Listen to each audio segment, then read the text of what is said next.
आस्था की अनोखी कहानी। ट्रेन में आत्माओं के नाम से होती है टिकट बुकिंग। खुद से ज्यादा पितृदंड का रखते हैं ख्याल। गया का नाम गया जी होते ही लोगों के मन में यहां का महत्व और धार्मिक आस्था समाहित होने लगता है। साथ ही पितृदंड की अनोखी कहानी की भी चर्चा शुरू हो जाती है। पितृपक्ष मेला के दौरान मृत आत्माओं के नाम से ट्रेन में टिकट बुक की जाती है।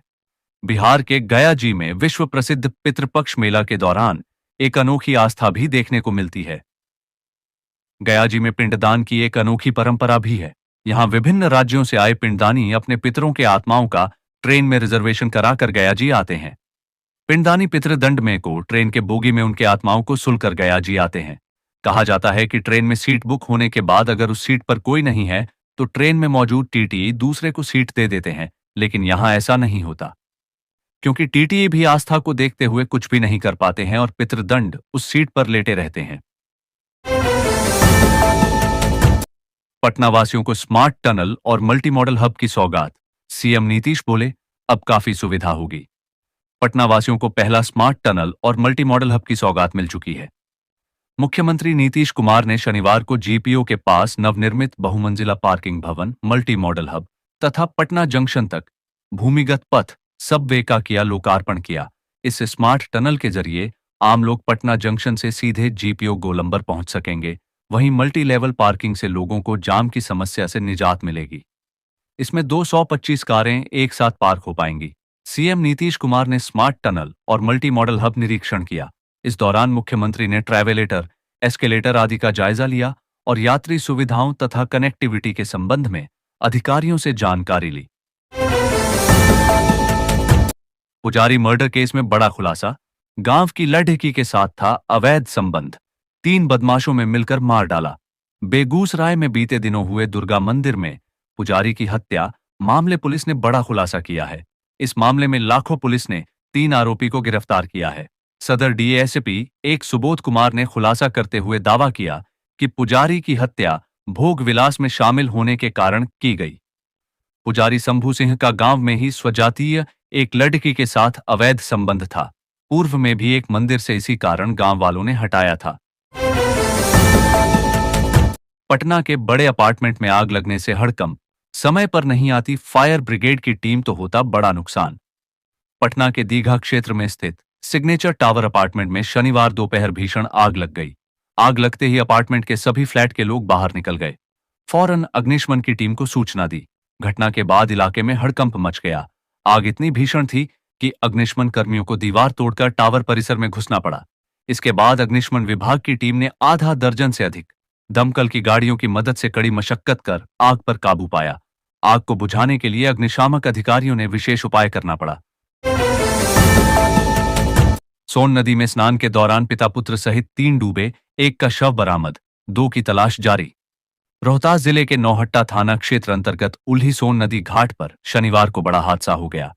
एक ही परिवार के 3 सदस्य, जिनमें पिता पुत्र और एक अन्य रिश्तेदार शामिल हैं, नदी में डूब गए। घटना के बाद अफरा तफरी मच गई। सूचना मिलते ही पुलिस, प्रशासन और स्थानीय गोताखोरों ने रेस्क्यू ऑपरेशन शुरू किया। अब तक एक युवक रितेश शर्मा पुत्र सत्येंद्र शर्मा का शव बरामद कर लिया गया है, जबकि नागेश्वर शर्मा 65 और उनके पुत्र रंजन शर्मा 20 की खोजबीन अभी भी जारी है। पीएम मोदी के कार्यक्रम में बड़ा बदलाव। अब 1 नहीं 2 दिन बिहार में रहेंगे प्रधानमंत्री मोदी। प्रधानमंत्री नरेंद्र मोदी ऑपरेशन सिंदूर के बाद पहली बार बिहार आ रहे हैं। पहले वह केवल 1 दिवसीय दौरे पर बिहार आने वाले थे, लेकिन अब इसमें बदलाव हो गया है। अब पीएम 2 दिन तक बिहार में रहे हैं। इसकी जानकारी बिहार भाजपा के प्रदेश अध्यक्ष दिलीप जायसवाल ने दी है। प्रदेश अध्यक्ष ने बताया कि पीएम मोदी 2 दिवसीय दौरे पर बिहार आ रहे हैं। 29 मई को पीएम पटना एयरपोर्ट के नए भवन का लोकार्पण करेंगे। रात्रि विश्राम पटना में करेंगे। इसके बाद 30 मई को बिक्रमगंज में जनसभा को संबोधित करेंगे। बीएन कॉलेज बमबारी। राज्यपाल बोले, विद्या के मंदिर में अनुशासनहीनता बर्दाश्त नहीं, दोषियों की जल्द हो गिरफ्तारी। पटना विश्वविद्यालय के बीएन कॉलेज में हाल ही में हुई बमबारी की घटना ने शैक्षणिक माहौल को झकझोर कर रख दिया है। इस घटना को गंभीरता से लेते हुए बिहार के कुलाधिपति एवं राज्यपाल आरिफ मोहम्मद खान ने शनिवार को बीएन कॉलेज का दौरा किया। इस दौरान उन्होंने कॉलेज प्रशासन, प्रिंसिपल और कुलपति के साथ बैठक की और कॉलेज व हॉस्टल परिसर का निरीक्षण कर हालात का जायजा लिया। कोविड के दौरान नीतीश सरकार की असंवेदनशीलता ने राजनीति में उतरने को किया मजबूर। पीके ने कहा, जन सुराज पार्टी के संस्थापक प्रशांत किशोर ने मैंने 2015 के विधानसभा चुनाव में महागठबंधन को ऐतिहासिक जीत दिलाने में भूमिका निभाई थी। अगर मुझे सत्ता की चाह होती तो उसी वक्त कोई पद मिल सकता था। बिहार की राजनीति में आया नया मौद्ध। बद्धे नेता ने बीजेपी को दिया झटका, अपने समर्थकों के साथ आरजेडी में हुए शामिल। राजकिशोर प्रसाद ठाकुर ने अपने समर्थकों के साथ राजद की सदस्यता ग्रहण की।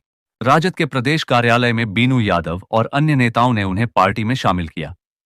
एजाज अहमद ने दावा किया कि राजकिशोर पहले भाजपा से जुड़े थे। वक्ताओं ने आरक्षण के मुद्दे पर अति पिछड़ा वर्ग के क्षोभ की बात कही और राजद को ही एकमात्र आशा बताया। पटना एयरपोर्ट को लेकर सामने आई नई जानकारी। यात्रियों के लिए लिया गया एक और अहम फैसला। पटना एयरपोर्ट को लेकर एक और नई जानकारी सामने आई है। पटना एयरपोर्ट के नए टर्मिनल के खुलने से उड़ानों की संख्या में वृद्धि होगी, जिससे हवाई संपर्क बढ़ेगा। उप मुख्यमंत्री सम्राट चौधरी ने बताया कि नए टर्मिनल में आधुनिक सुविधाएं होंगी, जैसे कि विशाल वेटिंग एरिया और बेहतर सुरक्षा प्रणाली। यह विस्तार बिहार में पर्यटन और औद्योगिक विकास को बढ़ावा देगा, जिससे रोजगार के अवसर बढ़ेंगे। बिहार में डबल मर्डर से सनसनी, दिनदहाड़े पिता पुत्र को गोलियों से भूना। गया जिले के वजीरगंज में एक सन की युवक ने जमीनी विवाद में अपने चाचा और उसके बेटे की गोली मारकर हत्या कर दी। पुलिस घटनास्थल पर पहुंचकर जांच में जुट गई है। प्रथम दृष्टया मामला जमीनी विवाद का लग रहा है। पुलिस आरोपी की तलाश कर रही है। मृतकों के शव पोस्टमार्टम के लिए भेजे गए। मृतक का बेटा यूपीएससी की तैयारी कर रहा था। सहरसा को मिली मेडिकल कॉलेज की सौगात। इस इलाके में जमीन चिन्हित। अधिग्रहण को लेकर जारी हुआ ऑर्डर। सहरसा जिले के 70 कटैया प्रखंड के 70 पंचायत में मेडिकल कॉलेज के निर्माण को स्वीकृति मिल गई है। राज्य सरकार ने भूमि सुधार विभाग को जमीन चिन्हित कर अधिग्रहण करने का निर्देश दिया है। कॉलेज बनने से स्थानीय लोगों में खुशी है और छात्रों को मेडिकल की पढ़ाई करने में सुविधा होगी। सरकार ने स्वास्थ्य विभाग को भूमि हस्तांतरण की स्वीकृति दी है, जिससे निर्माण कार्य जल्द शुरू हो सकेगा। पटना में अपार्टमेंट के बेसमेंट में चिंगारी से भरा धुआं, अटकी रहीं 300 लोगों की सांसें। राजधानी पटना के सिग्नेचर टावर नामक अपार्टमेंट के बेसमेंट से धुएं का गुबार निकलता देख अफरा तफरी मच गई। घटना शनिवार की दोपहर हुई। दीघा थानांतर्गत कुर्जी पुल के समीप यह अपार्टमेंट है। हादसे के बाद बड़ी संख्या में लोग अपने अपने फ्लैट के बाहर आ गए। सूचना मिलने पर पुलिस मौके पर पहुंची। प्रभावी सिंचाई और बाढ़ जोखिम प्रबंधन से बदलेगी बिहार की तस्वीर। विश्व बैंक के साथ 4,415 करोड़ की परियोजना को मंजूरी। बिहार सरकार ने विश्व बैंक के साथ मिलकर 4,415 करोड़ की परियोजना को मंजूरी दी है। इसका उद्देश्य प्रभावी सिंचाई प्रबंधन, कुशल सिंचाई प्रणाली का निर्माण और बाढ़ जोखिम प्रबंधन को बेहतर करना है। परियोजना से बाढ़ और सूखे से प्रभावित जिलों पर विशेष ध्यान दिया जाएगा। यह परियोजना सिंचाई व्यवस्था को सुदृढ़ करने, बाढ़ के खतरे को कम करने और आपदा प्रबंधन की क्षमता को बढ़ाने में मदद करेगी। क्या बिहार सरकार कर रही करोड़ों का घोटाला? आरजेडीजेड सांसद सुधाकर सिंह ने लगाए गंभीर आरोप। राजद सांसद सुधाकर सिंह ने ग्रामीण सड़कों के रखरखाव में करोड़ों की लूट का आरोप लगाया है। उन्होंने निविदाओं में धांधली की बात कही और चुनावी वर्ष में विभागीय बजट को कई गुना बढ़ाने पर सवाल उठाए। सुधाकर का आरोप है कि लगभग 10,000 करोड़ रुपए का भ्रष्टाचार हुआ है, जिसमें अधिकारियों और ठेकेदारों की मिलीभगत है। उन्होंने इस मामले में कुछ सबूत भी पेश किए हैं। बिहार में बड़े पैमाने पर तबादला। प्रोबेशन सेवा के 116 अफसरों को नई जिम्मेदारी। गृह विभाग से जारी हुआ नोटिफिकेशन। बिहार गृह विभाग कारा ने प्रोबेशन सेवा के 116 पदाधिकारियों का तबादला किया है, जिनमें प्रोबेशन पदाधिकारी, प्रधान प्रोबेशन पदाधिकारी और उपनिदेशक शामिल हैं। उन्हें विभिन्न प्रक्षेत्रीय और अनुमंडल कार्यालयों में तैनात किया गया है। इसके अतिरिक्त 242 चिकित्सकों की संविदा बहाली की गई है, जिनकी अंतिम मेधा सूची प्रकाशित कर दी गई है। प्रोबेशन सेवा के 116 पदाधिकारियों को नई जिम्मेदारी दी गई है। 3 दशकों से खिसक रहा कांग्रेस का वोट बैंक अब इन वोटर्स पर मेन फोकस। पार्टी ने बदली रणनीति। बिहार में आगामी विधानसभा चुनाव को लेकर कांग्रेस सक्रिय हो गई है। राहुल गांधी के बिहार द्वारों और दलित पिछड़ा समुदाय पर ध्यान केंद्रित करने से संकेत मिलता है कि पार्टी अपना खोया हुआ वोट बैंक वापस पाने की कोशिश कर रही है। एक समय में मजबूत वोट बैंक वाली कांग्रेस 90 के दशक में पिछड़ गई थी, लेकिन अब दलित नेतृत्व को बढ़ावा देकर रणनीति बदल रही है।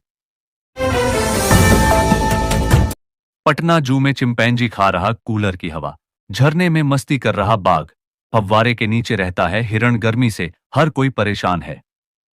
वन्य प्राणियों की समस्या अधिक बढ़ गई है। इसके लिए पटना जू में जानवरों को ठंडक देने के लिए विशेष व्यवस्था की गई है। बाघ के लिए झरना है, वह इसी में दिन भर मस्ती करता है। जू में हिरण फव्वारा का आनंद ले रहा है।